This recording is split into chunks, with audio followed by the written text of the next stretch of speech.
We can hop into the agenda.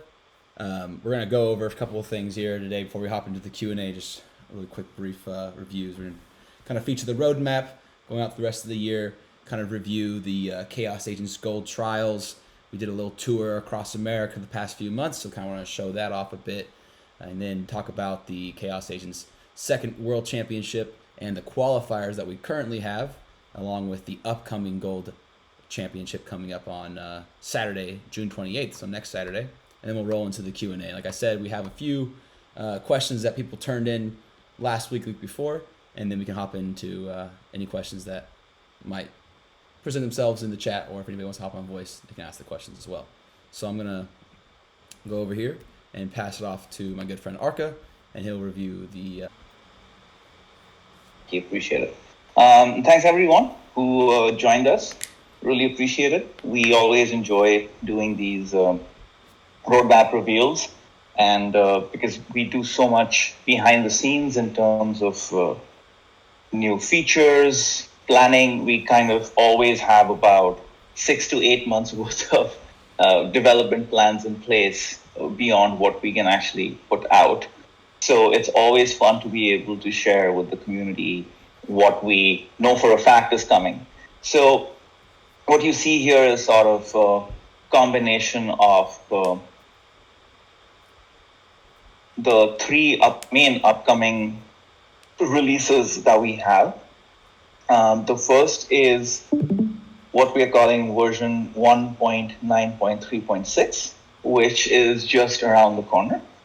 And that will sort of wrap up our current phase of development, where we've been focusing a lot on helping make the experience more smooth for new players, to have the out-of-game, meta-game pieces in place in a way where everything is fitting together cleanly, the onboarding funnel and experience is smooth.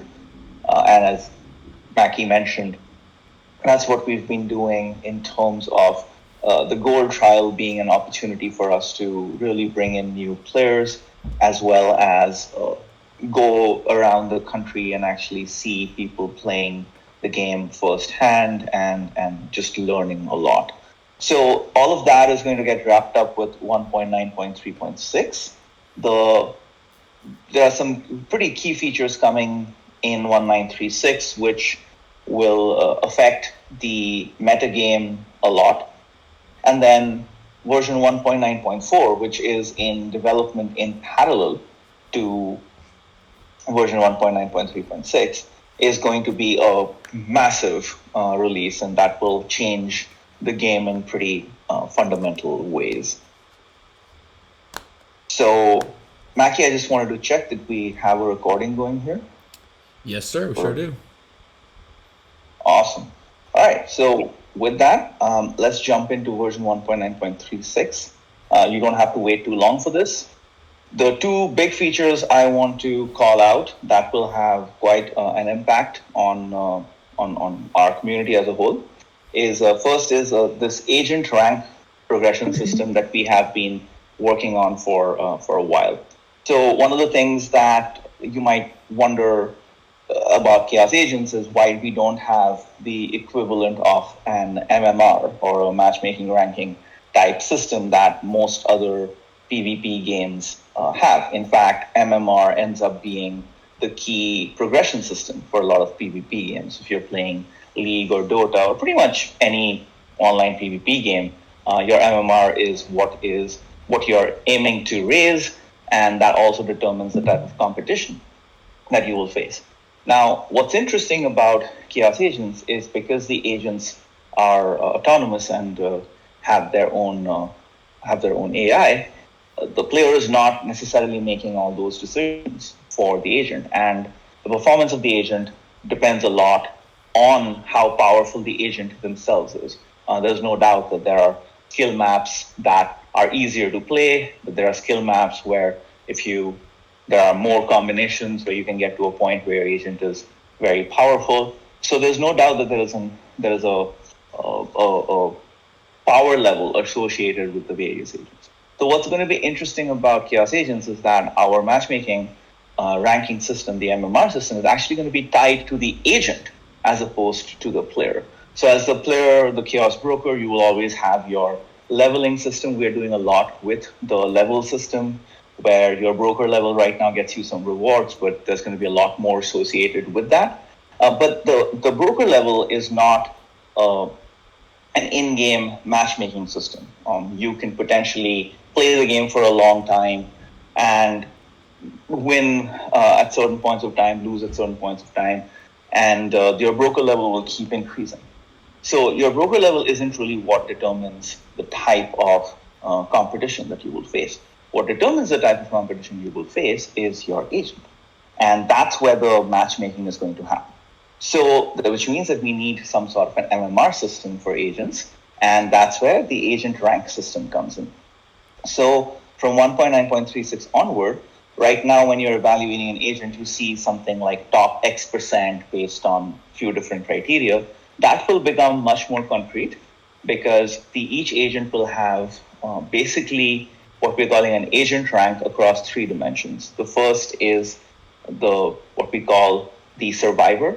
And this is determined by how well the agent does in winning the survivalist win condition.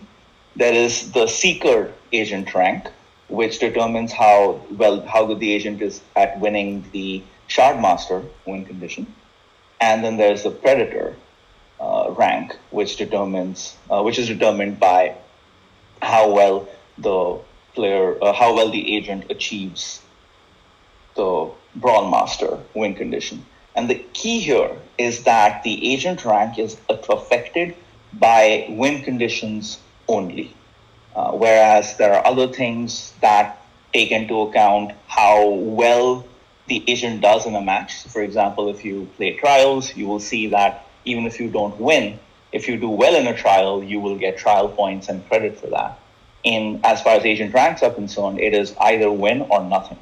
And more than that, wins against agents who have a higher rank than you in that particular type of rank will get a lot more points, will advance the agent a lot more. So, for example, you might have an agent who is Predator rank 5, Seeker rank 3, and a Survivor rank 2, which means that they are really, really good at getting the Brawl Master condition compared to the other two.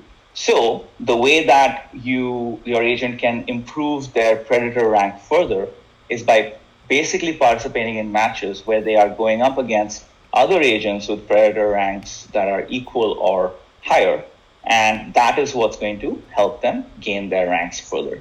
So all of this will become much more clear when you see the 1936 launch.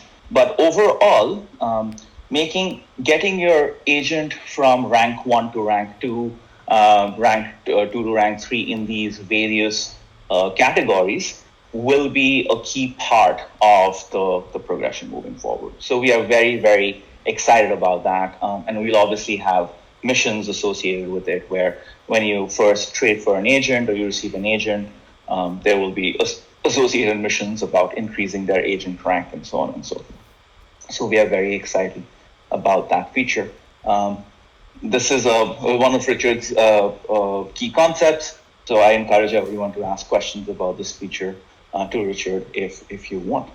The next thing that is a long time coming is, as you know, we don't really have a detailed profile page for you as the Chaos Broker. So you can go to an agent's details page and see all the details of an agent and their skill map and their stats. But if you wanted to see, okay, how am I doing? What are all the things that I have collected, or what are all my stats? The only way you can really see them is by going on the leaderboard, which is okay but not great. So one of the key things we're launching is the broker profile feature, where you will essentially have an entire screen dedicated to what's called your brokerage house's vault, where you'll be able to go in and not only see your all the stats that you have in terms of wins, win conditions, percentages, etc., but that will also have a detailed layout of your house's vault. So every single thing that you have won, every single ticket, every trophy, every title is going to be there, and that those will also be linked from the leaderboard. So they will be shareable. So you can actually share your profile with others to come check out, and so on and so forth. And obviously, we will have interesting customization options in the future. That'll also be where you will go to change your sigil, which is your display picture, profile picture. That's also where you're choosing the title for your display, and so on and so forth. So the profile page should be pretty interesting, especially as the total value of your vault will become another interesting thing that I think many players are going to care about, because ultimately, as a chaos broker, what you're looking to do is constantly expand and grow your house, and what better way to measure the growth of your house than how valuable your vault is. Beyond that, we have a lot of interesting features coming with camera upgrades. As you have probably noticed in the past couple of months, we've had a lot of updates to our cameras and visuals. We are still not where we want to be, so we are creating an upgrade where essentially the camera is going to track not your agent per se, but your target, and that should, especially in the more zoomed in views, significantly improve the experience.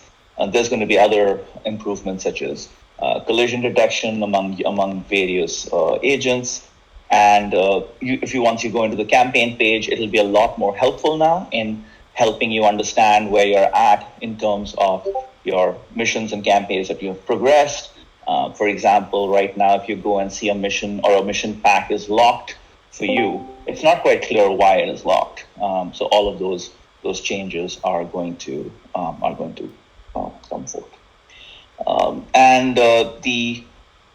Another interesting thing that we are looking to ship for 1936, this might end up going into a future version, is sort of an inbox feature where you can manage all your notifications.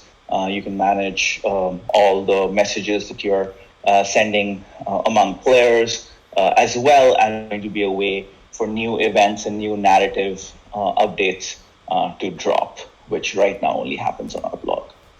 Now, from there, we are going to be moving into 194, which is going to be a massive release. And, this is truly a game changer of a release where should I begin? Well, one of the things we're very, very excited about is this feature where moving forward, when you are collecting shards and collecting KOs or scoring KOs, those will explicitly drop elements and grant you elements. So, for example, if your agent collects a shard, it will drop a random element of a type that's in the agent skill map. So shard collection becomes not just an overall win condition, it actually will have a very powerful gameplay effect. And with that is going to come skills that help you enhance that the amount of elements and the amount of ultimately XP that you can gain from the board. So that's going to be a massive, massive change. With that is going to be another huge change, which is the introduction of what we call active skills. That's not the final name. We're still figuring out what we want to call these. But these are truly the definition of a game changer in terms of so far. And again, this is one of Richard's most favorite features. So please feel free to ask him questions about it. In fact, I might even have Richard say a couple of things about active skills after I'm done here. But at a high level, active skills are basically skills that enhance the deploy effect of your elements. So, for example, you might have the shield element in your agent's skill map, and by default, when you deploy shields, you get +3 armor temporary, and that's all you get every time you deploy shield. In the future, you might be able to purchase a skill that adds an additional effect to your shield deploy, where in addition to getting +3 armor temporary every time you deploy shields, you might get plus 20 health or plus 5 max health or something like that. So you can see how interesting that is, because this puts a lot more control and agency into your hands as a player, because all of the other skills you have been dealing with so far get automatically applied. The agent kind of gets buffed up automatically. With active skills, you have to decide very specifically when you want to make a deployment to bring that effect into action. And in early testing, it's already playing really, really well. We are also introducing, with active skills, these skills for shard drops, etc. We're introducing over 40 new skills into the mix. And with that, we will be moving from 24 skills per agents to 36 skills. So if you look at your agent map, agent skill map, you have 6 elements and 4 skills per element. So that is 24 skills per agent. That is going to increase to 36. So each element is now going to have 6 skills. So you will be able to go 6 deep instead of 4 deep. With the additional amount of XP available through the shards dropping elements and such, that should make for very, very interesting gameplay. And not just that, we will also have something that's called, that we call skill map navigation, which basically means that today, when you are, let's say, when you're investing in, let's say, the shield skill tree, in order for you to get to the 6th or the 4th or the 5th tier skill in the shield tree, you have to first purchase tier 1, tier 2, tier 3 till you get to tier 4 or tier 5, which may be what you want. But what you're going to be able to do moving forward is be able to navigate through skill maps in a north, south, east, west direction. So which means that if you have honor and shield, the honor and shield elements next to each other, and let's say that you go ahead and unlock the tier 4 skill for honor, that will also, or if you purchase the tier 4 skill for honor, that will not just unlock the tier 5 skill for honor, it will also unlock the tier 4 skills that are adjacent to it. So let's say that you have the tier 4 shield skill is adjacent to the honor tier 4 skill, and you purchase the honor tier 4 skill, then as long as you have enough XP in the shield bucket, you will be able to purchase the shield tier 4 directly without having to go through 1, 2, 3, 4. So you can see how that makes that completely changes some of the strategic decisions that you might make, both in terms of deployments, what skills you want to purchase. Because right now, you're basically more or less purchasing the skills that you're getting the XP for, and there's no reason to really not purchase a skill if you have enough XP for it, where now that is going to be a different game, where let's say that you have a bunch of shield XP, you may want to not use it on the tier 1 shield skill because you're trying to save up for the tier 4 shield skill directly. So very, very excited about that. With that, we have agent and hype notifications. So as you, in most games, you have a running kind of log of everything that is happening in the game, in the PvP game. What we're going to be introducing is the ability for the agent to talk to you. So the agent is going to essentially send out a notification every time it's doing something. For example, it's going after a certain enemy, it's going after a certain shard, it's switching its strategy.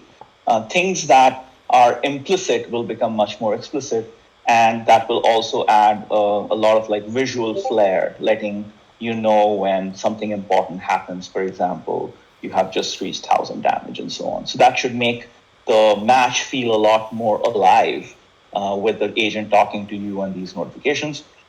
And then last but not the least, definitely in terms of the in-game updates, we are going to be introducing end match damage, much like other Battle Royale games. So from round 25 onward, your agent is going to start taking environmental damage, and that damage is going to increase exponentially each round after round 25. So by the time you get to round 30, your agent will be taking a lot of damage, and this damage is not going to be evadable. So that is going to create a significant change in how the end game works and so on and so forth. So that is the key features for 194. We will continue having new missions, new mission packs, visual upgrades. And then beyond that, so this will take us into the July-August timeframe. We are planning a season of very interesting story updates and gameplay updates to go with 194, which we are tentatively calling the Accord Wars. Glean from that what you will. But we are very, very excited about sort of testing out what can a season of Chaos Agent mean. I will sort of wrap us up there for now. Beyond version 1.9.4, we have a lot of interesting things coming where things like end match loot drops, where right now you're just getting specific rewards. You'll start getting randomized rewards. In match wagers are something we are incredibly excited about for both people who are playing in the match, people who've been knocked out, as well as spectators to be able to wager, which we are very, very interested in. And actually has been a core part of the game design since the beginning. And beyond that, we will have massive updates coming to the agent visuals. So as you know, all of our agent models are basically recolored versions of each other. And what we'll be introducing is a lot more variety in armor sets, things like that. And some of that is going to start coming online in this Accord Wars season. So you'll have super cool looking Clausius agents very soon. And the last thing I will mention is that we have always envisioned Chaos Agents as a battle royale.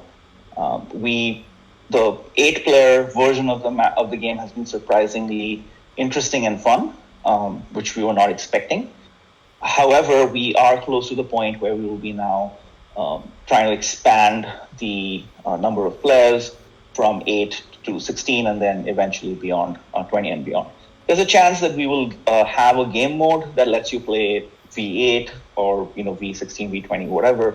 But moving to supporting 20 plus, 20 to 24 players and agents per match is one of our key North Stars. That will obviously also mean significant updates to the map. And terrain effects obviously are something that is very much in the pipeline. We've got a lot of feedback around ideas people have around making the map more interesting, and trust us, we have tons and tons of those in the pipeline. So with that, I think I will wrap up on my side, and maybe just Richard, I know you are very excited about active skills. Maybe you can say a couple of words there before we hand off to Mackie for the Q&A.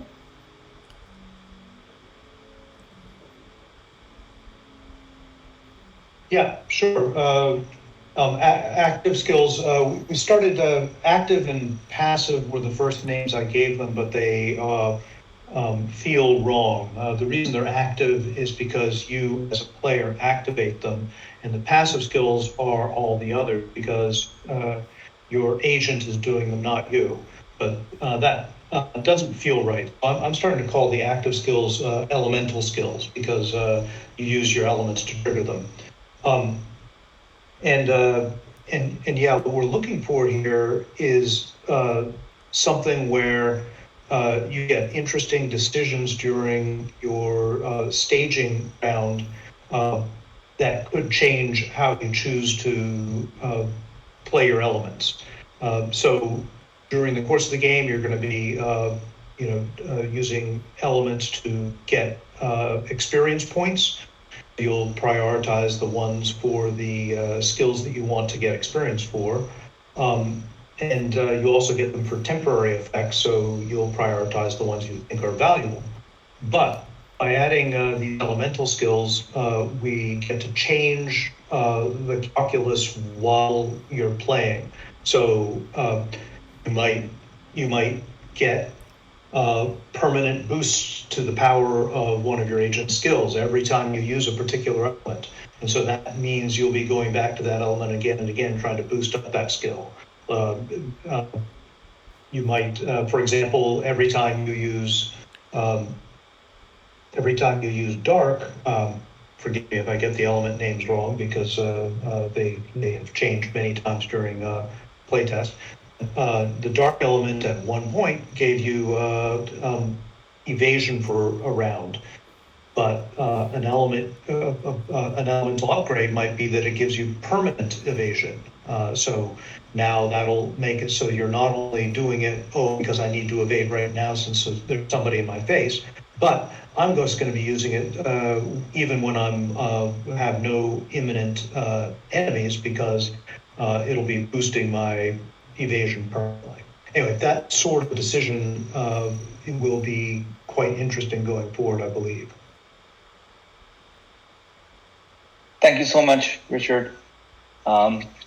Happy to take any questions about any of the features that we went over during the Q&A part. But for now, we'll hand off to Mackie to talk a little bit about our tour of the U.S. with Chaos Agents and our party in the USA.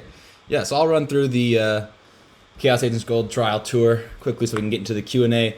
But, last year, 2024, we went to Gen Con, kind of had our first ever feel of like LAN party-esque, playing with real people all at the same time at Gen Con. So this year we had the, let's host some LAN parties throughout, early year through into summer.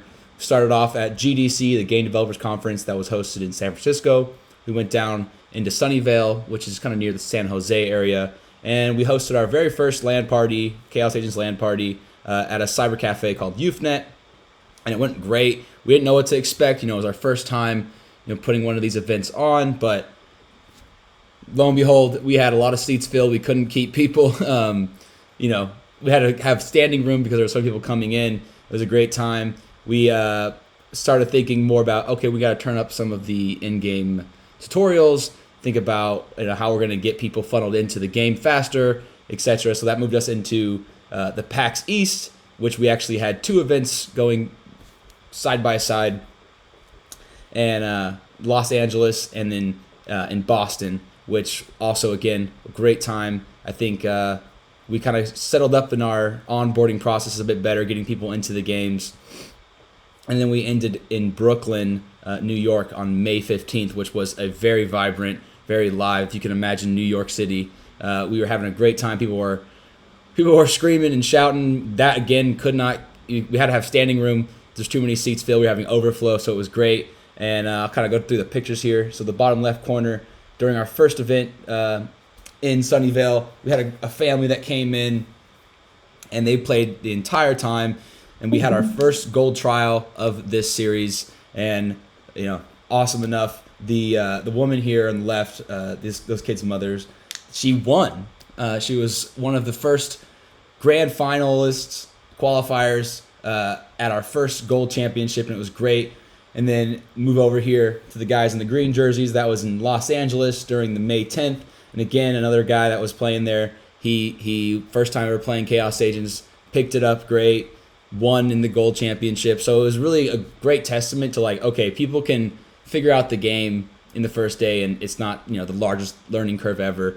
But during this LA, PAX East, Boston events, we kind of started to get our tutorial onboarding kind of down pat a little bit more. So I think that was really helping with the in-person players.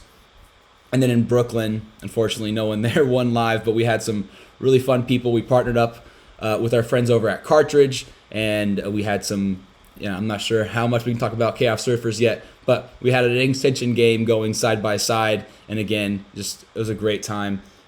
All this leading up to our fourth gold trial happening fully virtual. We're gonna be hosting on Discord, and be live streaming over YouTube, Twitch, a few other streaming services, and that's gonna be on Friday, June 28th. Saturday, June 28th at 2 p.m. Pacific, 5 o'clock Eastern. I'll be pinging everybody again like I always do with all these events. And then moving into the pre-events, weekly, we've been hosting these teaching sessions. There's full walkthroughs. People who haven't played Chaos Agents yet, it's a great way for them to get started. I host them mainly. They're every day at 4 o'clock Pacific, and then on Wednesdays they're at 12 o'clock Pacific. So if you have any friends, or if you yourself are trying to get a little bit tighter in your strategies for Chaos Agents, these teaching sessions are great. We kind of go in there, we go through Chaos Agents, go through different couple strategies, and then we just play a few multiplayer matches. And it's also top secret here. Tell your friends, it's a fast track into the gold trial. It's happening next Saturday as well. So it's all great times. The gold trial LAN parties, super fun. Hopefully we can bring some LAN parties to a city near you very soon. And then with that, I kind of want to just give a shout out on the recording as well to some of our grand final qualifiers. Like I said, when we were in Sunnyvale, we had Avriel and our friend Cool74 who qualified, both taking home some win conditions. And fun fact, Cool74 right now couldn't make it today because he is in Las Vegas at Magic Con, and he'll be competing in some of the Pro Tour events happening there. And then during PAX, when we were in Boston and LA, we had Galdar and Kevson. And then in New York, we wrapped it up with our good friends Grackle and Rylar. And for the first two events, we had a person who was live and a person who has been in our community for a while who won. So it was just a great average in regards to like virtual and real people playing at our LAN parties, qualifying for the grand finals. And as you see here at the bottom, we have these two blank characters. These are essentially the next qualifiers that are going to be crowned in next Saturday's event. So hopefully that's one of you. It can be up to 3. We just put 2 there right now because the average is seeming like someone wins Brawl Master and Survivalist. But come out next week on Saturday, compete, play, have a good time, and then get ready for the Chaos Agents Gold World Championship number 2 post Gold 4. And then we just want to give a thank you so much to what we need your help with in regards to, you guys have been giving great feedback. You've been giving amazing bug reports. Really helps me as well when I'm reporting these to the devs and the videos, the detailed feedback and bugs. So thank you so much. We love that you're giving us feedback from tutorial matches. We know a lot of you have been playing Chaos Agents for a while, but the fact that you go back and test the new tutorial matches like Tutorial 2 with the Shardbot, that means so much to us. You guys' feedback is invaluable. The whole point right here of the community is you guys come in, you're helping us build the game side by side. So we love that. Just keep it up. Keep giving us the feedback you're giving, reporting the bugs, and helping us make Chaos Agents the best game and giving you guys the best experience that we can. And then secondly, sign up for the gold trial next week. You have these gold tickets. They're only good for a couple of things, and that main thing is signing up for gold championships. So, sign up. If you can't make it on Saturday, at least you're signed up. If you do find the time, I actually can make it. If you end up not being able to make it, we'll reimburse you that gold ticket for the next one. But just sign up, get in there, get some skin in the game, and have a good time. So thank you guys so much again, like I said, for the feedback, making our jobs a lot easier. And with that, I'm gonna move into Q&A with our good friend here, Richard Garfield. So Richard, the way I'm going to do this is we have a couple people in here that can drop their questions into the chat here, or they can just @ me in the chat, and then I'll queue them up to ask a question. But we do have a few questions here that were submitted by community members early, so they can get some priority with their questions. So I'm going to give me 1 second, and then I'm going to pull that up. But again, guys, if you have questions, you can drop them in the chat here, @ me that you want to get queued up. You can also go off mute and ask whatever you want. So I'm going to start off with a question that I got from the community last week. So Richard, what has been the hardest game mechanic that you've encountered when designing games that once you figured it out became very satisfying to play with? Well, I have to say that the Magic was so long ago that it's hard for me to accurately answer that and include Magic in it, because I know that figuring out the trading card game was very challenging and very satisfying. But I'll use something a little newer, since it's also relevant to Chaos Agents, which is the whole Keyforge concept of each player has a unique deck. this changes so many things about a massively modular game like Magic, and there were a lot of things that I had to learn by tinkering with it and playing. So, to give an example, one of the really interesting things for me that I discovered while working on this was that the nature of um, the colors in Magic and the houses in Keyforge and the skills. I expect the skills in Chaos Agents work very differently in that they all sort of provide the same function, which is to group all these mechanics into a bundle and make it so that you get a particular character when you use those colors, houses, skill packages. But in Magic, it is very important that you keep all the mechanics really under control, how they're represented in each color. And the reason for that is because, and this is contrary to what I was trying to do at the very beginning of Magic. For example, if you put a little bit of direct damage into blue in Magic, then you get something where players can play all that direct damage, and suddenly blue becomes a direct damage color. And it's the player's capability of choosing which cards they play so fluidly that makes it so that the character that I would want, which is, blue has a little bit of direct damage, isn't reflected. And in Keyforge and in Chaos Agents, that's not true. You can put a little bit of direct damage into a house that doesn't have a lot, and it makes sense because the player doesn't choose all the individual cards. And so it makes it so that when you're designing a house, or I guess I've been calling it bundles of skills, but it's character classes in Chaos Agents. When you design them, you can design them more like you do when you're writing fiction, where you can make it so it has more nuance than you do with Magic colors. So Magic has to be this very distinct black and white buckets of powers, whereas you can really do something more creative with the houses in Keyforge or the character classes in Chaos Agents. So there's a very long answer for that. What is your favorite part of designing a game? Is there a difference between board and card games versus digital games?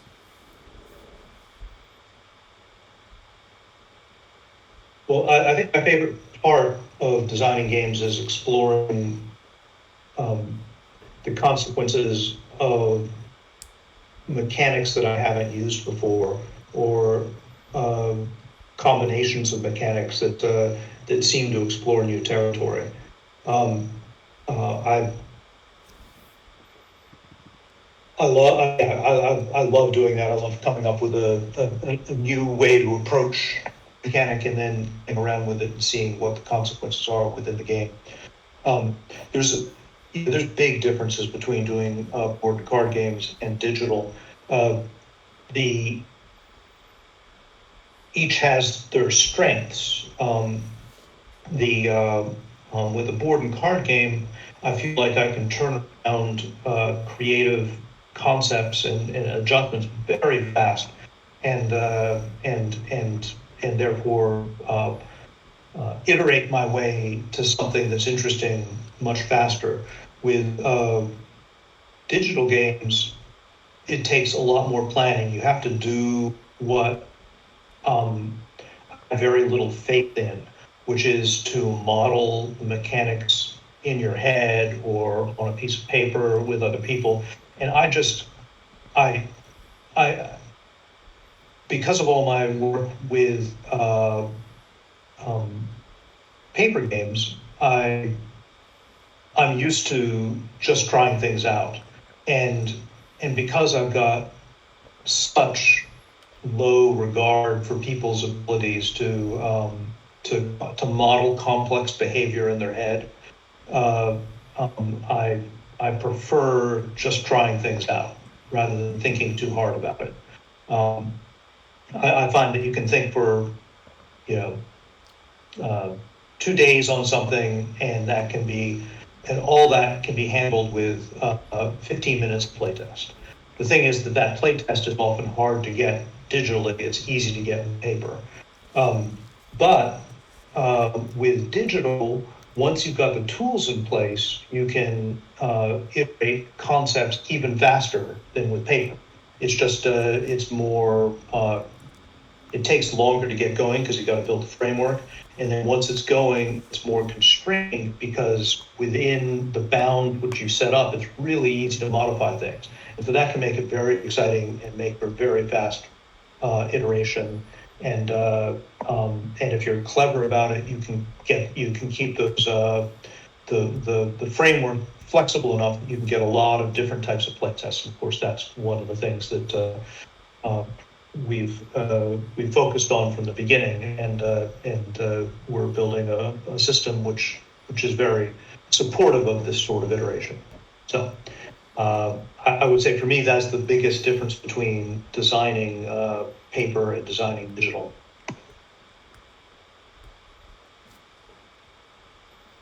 Awesome. Master Tyler, do you have a question? Saw you go off mute there. All right. I accident. I'm good. All good. All right. Another question here that we had submitted in, which is more of it's a fun question for me to read here. It's quite long, but it's more of like an opinion of yours here. There's a popular comedy podcast. It's called Take Your Shoes Off. It's hosted by Rick Glassman, who is a big Magic the Gathering fan.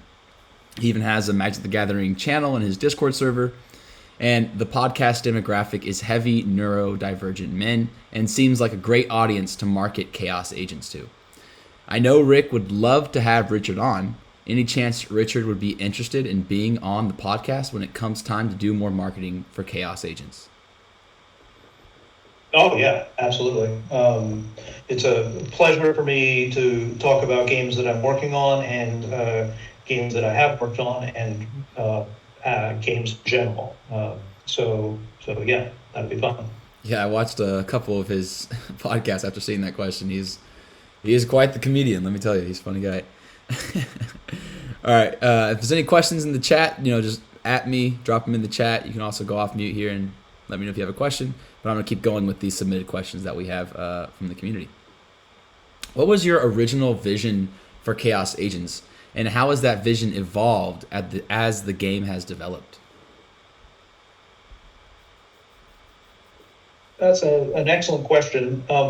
The original vision, there's large parts of it which we're heading towards, so they haven't changed yet. So the biggest parts of what we're heading towards that haven't changed are, as Arca mentioned, the massively multiplayer, the Battle Royale part of it where you have many players rather than just a handful. And the second thing was having these an exciting skill map you get as excited about looking at as you do when you start a game like Path of Exile. It's a pretty extreme case, but let's go Diablo, where you look at Diablo's skill charts and you say, "Ooh, what are all the things I can do with this?" We're beginning to get there, but we're still until we get to the more expansive skill maps, we won't really be there. The places that the design has changed, well, one of the things, I'm sure there's lots of things, and design is such a long road, and in digital games it's so, well, all games to some extent, but digital games especially, it's so collaborative that it's easy to lose track of where you were heading and what adjustments you've made, at least for me. But one of them that I think is pretty important is the amount of um, control you have over your agent's behavior. So in my original document, I presented a range of options there, all the way from your agents are completely beyond your control, beyond buying skills and using your elemental powers. In other words, you don't have this, I want to look for crystals, I want to run away when I'm at 20%, I want to focus on hunting. You didn't have any of that. Your character would decide that. And that might be something which was easy to understand, but it could be elaborate. It could be something where you might start playing a character and you realize that they are a cowardly character and they run away a lot. And you would have to adjust your play from the fact that in order to do well with this character, you're going to have to take that characteristic of their behavior into account. And similarly, might have one which was just too gung-ho and was always getting themselves killed. So these decisions seem to me like it could be very interesting, learning to manage the skill purchasing and fitting it to your agent's personality as well as the circumstances. So then the other extreme was to actually do things like I never wanted to have it so that you could choose who you were attacking, because one of the great appeals for this to me as a battle royale is you can avoid the aspect of people feeling like they're being picked on to some extent. But on the other hand, I could see doing some more things like choosing, putting a flag down, and that's generally where you're heading and things like that. So very early on, we began playing with this what we have now, which was whether you want to be going for crystals or going combat, and what your damage threshold is. And the more we played with it, the more we liked it. So I can't say we've explored the other options very much beyond thought exercises, but that's in part because what we have has worked well enough that we haven't felt the need to, and instead we've been exploring what the consequences of that are. And it's really elegant because it does give you 3 knobs, and they correspond with the 3 different goals of play, and so it makes sense to me. Anyway, I think I'll cut off my answer there. Thank you. Yeah, definitely the coward part that you mentioned was like, yeah, I had an agent that was, I'm like, dude, go attack or something. It's like, no, he's very much so like very passive. Maybe he wants to collect more, and yeah, you have to definitely adjust to that kind of stuff. So I have a question here about game design. What do you see as the most important design principle when creating a competitive strategy game that stays fun over time?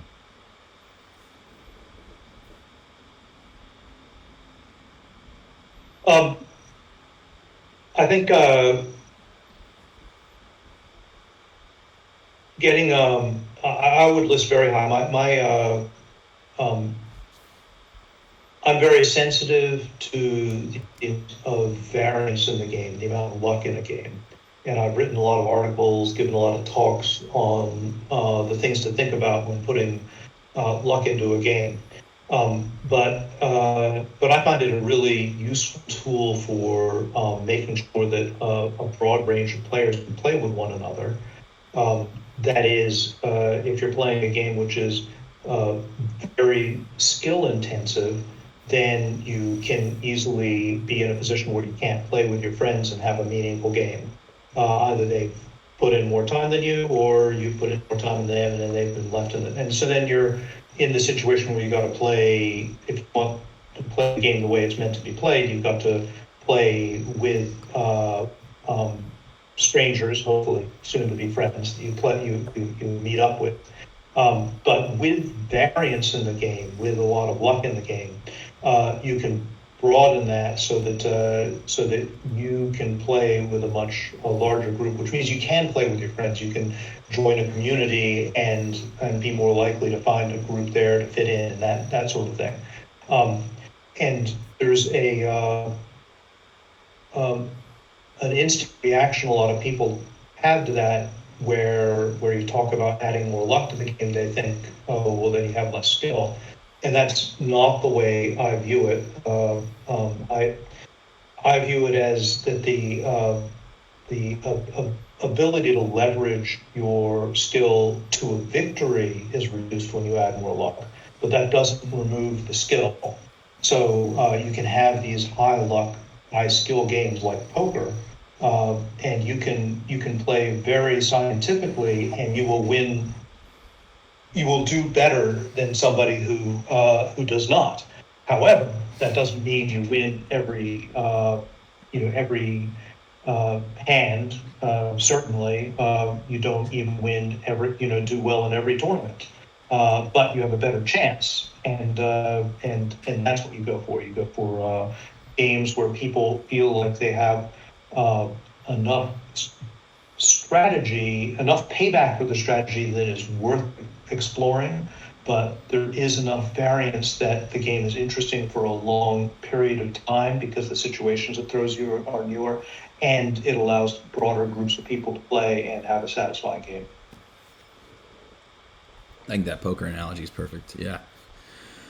Looking back at Magic the Gathering, is there a card or a set or a game mechanic that you wish you could have done differently or maybe changed a bit? Well,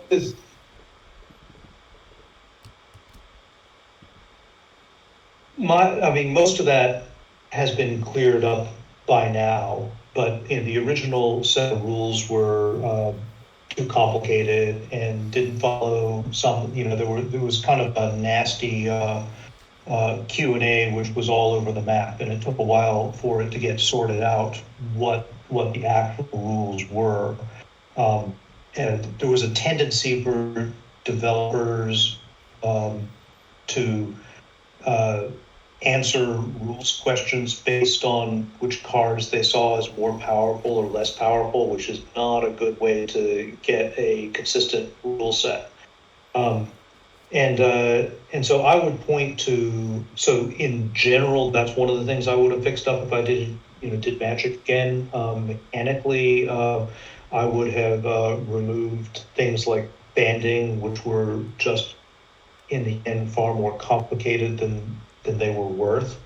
And I would have gotten rid of the cards with micro font because not because I actually am allergic to micro font, but because all the examples of that in the original Magic weren't worth it. Like you have Raging River, and it's got this tiny font, and you got to read it and squint to figure out what the hell it means. And then in the end, it doesn't, it isn't really exciting enough to be worth squinting. I would not. A lot of people ask me about early Magic, and they are surprised to find that I would not adjust things like Black Lotus or Ancestral Recall, which are entirely broken in today's environment. And the reason for that is because I believed back then, and I believe even more today, that you want to balance games for the audience that exists, not the audience that might exist if people master the game. We knew you could make one turn to kill decks with Magic at the beginning, but we still chose to make the component cards of it. And for one of the reasons that one of the pieces of evidence that was correct as a design decision was that for years, until the Pro Tour started, I was able to go to random game shops and beat 80% of the players there, no matter what they brought, with all common cards. And this is because they just didn't understand how to put it together. pay a mana, draw 3 cards. Is that good? Well, for them, it actually wasn't, because they would draw 3 crap cards rather than 3 cards that were worth playing. And so somebody who's designing for today's audience, that would be bad. But if you took that sensibility and you said, well, let's balance it for the original audience, let's balance the cards for today's audience, and people will get there faster. Well, the thing is that there you would have had for 2 years, say, these cards like Black Lotus and Ancestral Recall not being appreciated for the powerhouses they were. And how is those players' play experience going to be better if we actually made them worse? They would have just been played even less, and they would have had less fun with them. And so I believe balancing a game is something that's a moving target, and so that was the role of a lot of the balance in the original game. I would have loved to see you go into shops and just bring your unopened deck and beat everybody in there. That'd been great. What advice would you give to an aspiring game designer who wants to build games with the longevity and community impact that Magic and Chaos Agents aim for?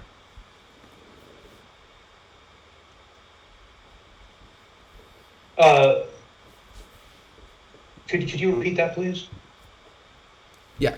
What advice would you give to an aspiring game designer who wants to build games with the longevity and community impact that Magic and Chaos Agents aim for? Well,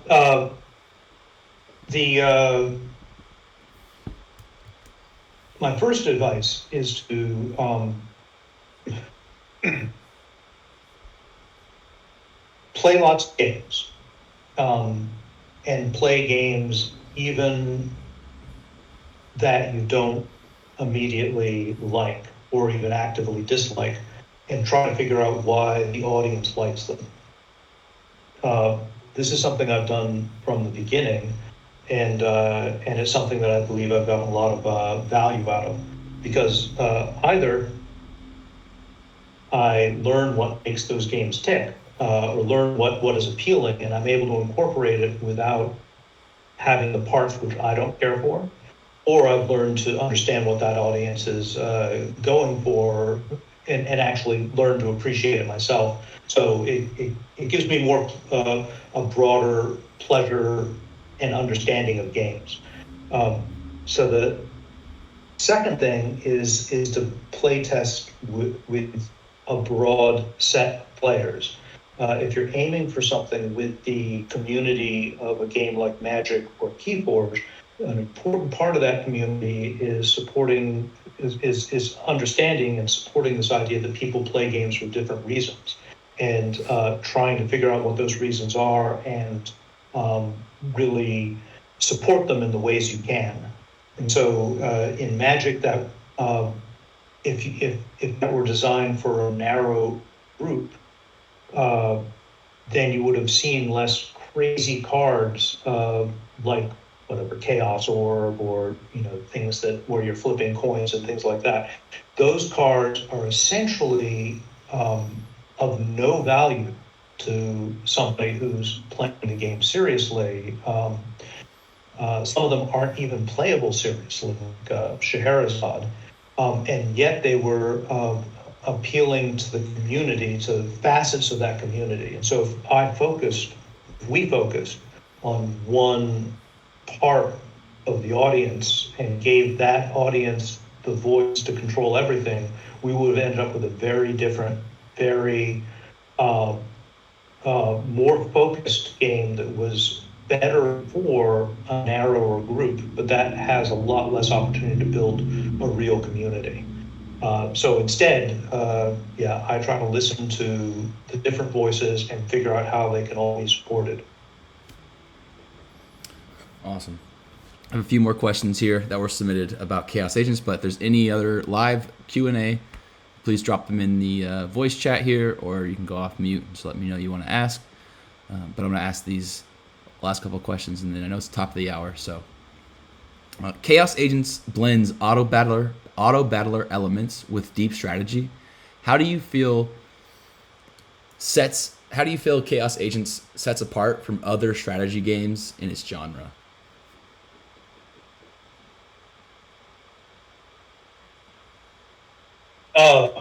Well, I'm not sure what genre that is, because it's kind of in a new territory. It's different than its genre as an auto battler, because the multiplayer nature of it is very different than any other auto battle. So there are a lot. One of the things I love about the existing auto battlers is the fact that they typically involve playing with 8 people or more, but it's always divided up into 1v1. And so I would say that one of the biggest changes, different things that this is bringing, is the fact that everybody instead is all playing together at the same time. And this seemed to lean heavily into what the value proposition for auto battlers are, which is that as you watch the battle, it's entertaining. A lot of crazy crap happens, and you can you can't predict everything. You can predict some things. In fact, one of the early names for this, which I was I used it as the code name for the game, and would have been happy for it to be the final name, was Chaos Engine. And I thought that really fitted well, because it was this engine, we were building this digital engine for chaos. So the other thing, which is very distinct, is auto battlers to date. I'm sure there are exceptions to this, but most of the big ones, all the big ones, I believe, they don't have, people are drawing from the same pool of cards if they're building their deck, for example. So I think I've seen some where you actually put together decks you're working from, but this concept of people really bringing distinct tools and being able to unfold them during the course of the game in varying ways to bring various effects into the game. I think that's pretty fresh too, and I'm really looking forward to where that goes with it. Where that goes. Chaos Engine, I remember that. All right, well, I'll ask my final question here. We'll wrap up. Unless I said, if you have any more questions, please drop them in the chat. But what lessons from Magic the Gathering, Keyforge, some of your other games have most influenced your work on Chaos Agents?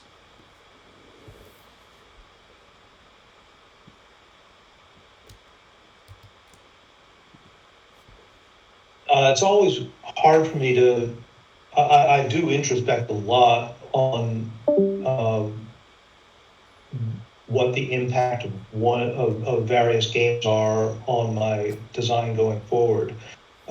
So often I can find really strong threads, but equally often it's hard for me to identify it, because it becomes such a synthesis. Like you point to a particular mechanic and say, this is, the most important stuff will be sort of a gestalt drawn from not only what I've designed, but what I've played. But that said, I would say that one answer to that might be that this unique deck concept was something which I explored a lot of different ways with Keyforge during the prototyping, and then grew to understand during its various expansions and the way the audience responded to it. So I would say for particular mechanics, that is where I brought the most from my previous game. And part of that is just learning how to think about what this is. And so I think when I first started working on Keyforge, for example, I understood that there was something very interesting with the unique decks, something which I had experienced with Magic, but which had been lost because Magic became focused on other forms of play. But it took me a while to realize that the correct analogy is probably to sports, where the interest in sports is driven by the fact that the different players have different capability. That's what makes it so fans can talk for hours and hours about which team will be which other team and which player will do the best and what the lineup should be, and all this thinking, which is such a part of this huge category of games, sports, is almost non-existent in board and card games, and both digital and non-digital. And that is what I wanted to see reflected in the gameplay. And so, yeah, I think it is that aspect, which is probably the biggest impact, the biggest thing which was brought from my other games. Amazing. Well, Richard, it's always a pleasure. Thank you so much for joining us today. I'll have the recording up very, very soon. And yeah, any closing thoughts or ideas, announcements you'd like to make? You want to plug anything? Not for me. Awesome. Thank you for the Just interest. wanted to say thank you to Richard. Thank you to you, Mackie, for organizing. Thank you for all the community members for joining and for your participation in the alpha. Again, on behalf of Richard, John, Mackie, Scav, myself, and the whole Popularium team, we are just so grateful for the time that you spent in playing Chaos Agents and helping us make the game better. We are very, very excited for you to experience the upcoming builds, the upcoming releases. 1936 is going to be great. We think you guys are going to really enjoy seeing your wars and all the achievements that you have gathered over your experience with Chaos Agents. But even more excited for our 194 release, because it is going to significantly change the game and bring us that much closer to Richard's original vision and ultimate vision for Chaos Agents. So again, thank you to everyone, and very excited about the future. All right, buddy. Thank you so much. And then I will... Sorry, I was muted. Thank you, everybody, so much. And then I hopefully will see you in the gold trial next week. Richard, thank you again.